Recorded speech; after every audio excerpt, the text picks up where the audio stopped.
حضرت عبداللہ ابن عباس فرماتے ہیں میرے نبی پاک علیہ السلام نے میری تربیت فرمائی، حضور نے میری تربیت فرمائی، اور محبوب پاک علیہ السلام نے فرمایا عبداللہ یاد رکھنا، یہ نوجوان دوست میری بات لکھ لیں، پریشان لوگ میری بات لکھ لیں، جن کے پاس قوت فیصلہ نہیں وہ اس بات کو لکھ لیں۔ حضرت عبداللہ ابن عباس فرماتے ہیں میرے نبی پاک علیہ السلام نے مجھ سے فرمایا تھا عبداللہ سن، اگر ساری دنیا مل کے تیرا کوئی نفع کرنا چاہے کر نہیں سکتی جب تک میرے رب کی رضا نہ ہو، اور فرمایا ساری دنیا مل کے تیرا کچھ بگاڑنا چاہے تو عبداللہ بگاڑ نہیں سکتی جب تک رب کریم کی حکمت کا تقاضا نہ ہو۔ لوگوں سے ڈرنا، لوگوں کی طرف دیکھنا، یارو گردن کو جھکا دیتا ہے خیرات کا پتھر، جہاں میں مانگنے والوں کے سر کبھی اونچے نہیں ہوتے۔ اور اقبال کہتے ہیں غیرت ہے بڑی چیز جہانے تگ و دو میں، پہناتی ہے یہ فقر کو تاج سردارا۔ میں عرض کروں گا کہ اپنی آپ جب توجہ کا قبلہ اللہ رسول کو بنائیں گے تو رب فرماتے ہیں وَيَرْزُقْهُ مِنْ حَيْثُ لَا يَحْتَسِبُ، میں نہ تجھے وہاں سے رزق دوں گا جہاں سے کبھی تیرا گمان بھی نہیں گیا ہوگا، یہاں سے بھی مل سکتا ہے، تو نے سوچا بھی نہیں ہوگا۔ بخاری شریف میں حدیث ہے، حضرت جابر ابن عبداللہ فرماتے ہیں نبی پاک صلی اللہ علیہ وسلم نے 300 لوگوں کا ایک لشکر روانہ کیا کسی مہم کے لیے، کسی جہاد کے لیے۔ حضرت ابو عبیدہ بن جراح رضی اللہ تعالیٰ عنہ امیر لشکر تھے۔ فرماتے ہیں غربت اتنی زیادہ تھی، بھوک اتنی زیادہ تھی کہ ایک ایک کھجور دن میں ایک وقت کھانے کو ملتی تھی، اور کچھ دن ایسے آئے کہ اب کھجور بھی نہیں مل رہی۔ فرماتے ہیں اتنی زیادہ بھوک لگی مجاہدین کو 300 بندہ پتے کھا کے گزارا ہونے لگے، یہ بخاری میں موجود ہے۔ آپ فرماتے ہیں کہ دریا کے کنارے ہمارا پڑاؤ تھا، ٹھہراؤ تھا، جب بھوک سے نڈھال ہو گئے نا وَيَرْزُقْهُ مِنْ حَيْثُ لَا يَحْتَسِبُ، اللہ وہاں سے روزی دیتا ہے گمان بھی نہیں ہوتا۔ فرماتے ہیں ایک مچھلی اللہ تعالیٰ نے دریا کے کنارے بھیجی، فرماتے ہیں وہ تھی تو مچھلی پر پہاڑ جتنی تھی۔ بخاری میں لفظ ہیں، حضرت جابر ابن عبداللہ رضی اللہ تعالیٰ عنہ فرماتے ہیں 300 آدمی 18 دن تک اس مچھلی کو کھاتے رہے، مچھلی ختم ہی نہیں ہوئی۔ مچھلیاں نہیں، مچھلی کہتے ہیں 18 دن 300 بندہ کھاتا رہا، مچھلی ختم ہی نہیں ہوئی۔ اور فرماتے ہیں کہ اس کی ہڈی نکال کے، کانٹا کہیں گے آپ اپنی زبان میں، کہتے ہیں وہ نکال کے نا تو اس کو کھڑا کیا نا جب، تو اونٹ کجاوے سمیت اس کے بیچ سے گزر جاتا تھا، 2 اس کے کانٹے جوڑے۔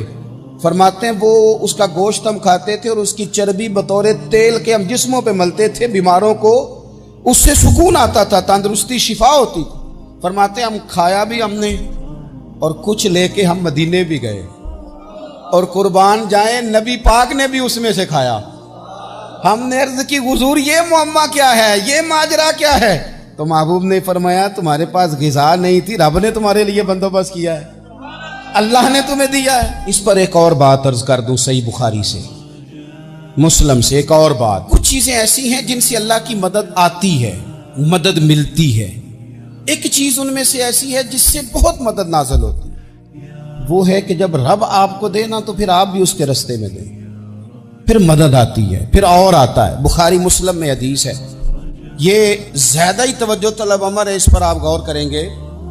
حضرت ابو ہریرہ فرماتے ہیں کہ نبی پاک علیہ السلام نے فرمایا ایک شخص نے بادلوں کے اندر سے آواز سنی کہ فلاں آدمی کا کھیت اور باغ خشک ہو گیا ہے، وہاں برسو اور اس کے کھیت کو سیراب کرو۔ وہ بڑا حیران ہوا کہ بادل سے آواز آ رہی، پھر اس نے دیکھا کہ ایک پہاڑی پر بارش ہوئی، وہ بادل وہاں برسا، پھر نالیوں سے ہوتا ہوا پانی ایک طرف چلا، تو جس نے آواز سنی تھی حضور بیان کر رہے ہیں، وہ بھی پیچھے پیچھے چلا کہ پانی کدھر جا رہا ہے۔ اس نے جا کے دیکھا کہ ایک مقام پہ ایک باغ کو وہ پانی لگ رہا ہے اور ایک آدمی وہ پانی لگا رہا ہے۔ اس نے اس سے پوچھا تیرا نام کیا ہے؟ اس نے کہا کیوں؟ کہنے لگا بتا نا۔ اس نے نام بتایا تو کہنے لگا یہی تو وہ نام ہے جو میں نے بادلوں کے اندر سے سنا ہے کہ فلاں کے کھیت کو پانی دے دو۔ اس نے کہا یار تو کیا عمل کرتا ہے کہ اسپیشل تیرے لیے بارش برسے؟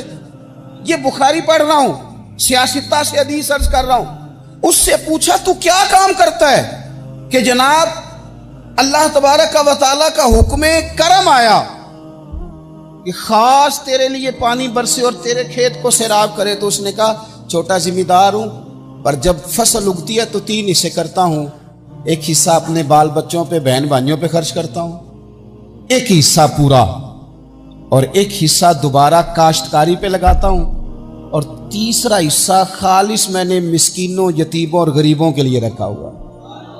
وہ جو تیسرا حصہ، اللہ کرے آپ سمجھے، وہ رب کے بندوں پہ تیسرا حصہ خرچ کرتا ہے نا، تو کریم مالک نے فرمایا جہاں سے غریب کا حصہ جاتا ہے وہ کھیت خشک نہیں رہنا چاہیے، وہ جہاں سے مسکین روٹی کھاتے ہیں وہ خشک نہ رہے، جہاں سے یتیموں کو کچھ آتا ہے کہیں اس کی فصل رہ نہ جائے۔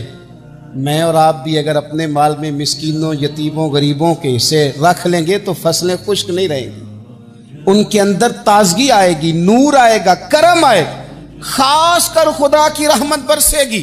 اللہ کی جانب توجہ کو بڑھائیں، آپ اللہ سے مدد کے سوالی بنیں۔ ترمذی کی ایک حدیث ہے، میں آپ کو زندگی کا تجربہ بتاتا ہوں کہ جب میں بڑا پریشان ہوتا ہوں تو یہ والی روایت کھول لیتا ہوں، مزہ دیتی ہے۔ میرے نبی پاک علیہ السلام نے فرمایا اپنے دکھ سیٹھوں نوابوں کو نہ کہنا، مالداروں کا نہ کہنا، ورنہ اللہ تمہیں کبھی غنی نہیں کرے گا۔ فرمایا اپنے دکھ اپنے رب کی بارگاہ میں عرض کرنا، جلدی کرے یا دیر سے کرے اللہ تمہیں لوگوں سے بے نیاز کر دے گا، اللہ تمہیں غنی کر دے گا۔ رات کو بیٹھو نہ اس کی بارگاہ میں، اسے دکھڑے سناؤ، چھوٹی چھوٹی باتیں۔ حضور نے فرمایا نمک بھی مانگو تو رب سے مانگو، چھوٹی چھوٹی بات سے شروع کرو نا۔ جب بندہ شروع کرتا ہے نا چھوٹی چھوٹی چیزیں تو بڑی ساری چیزیں، یہ اس طرح ہوتا ہے جیسے بندہ رب سے گفتگو کر رہا ہے، مالک مجھے یہ چاہیے، مالک میں یہاں کمزور ہوں، اللہ میں یہاں پریشان ہوں۔ آپ یہ کر کے تو دیکھیں، لمبی لمبی دعائیں مانگ کے تو دیکھیں، اس کے حضور جوڑ کے تو دیکھیں، آپ دیکھیں گے راحت کتنی ہے، سکون کتنا۔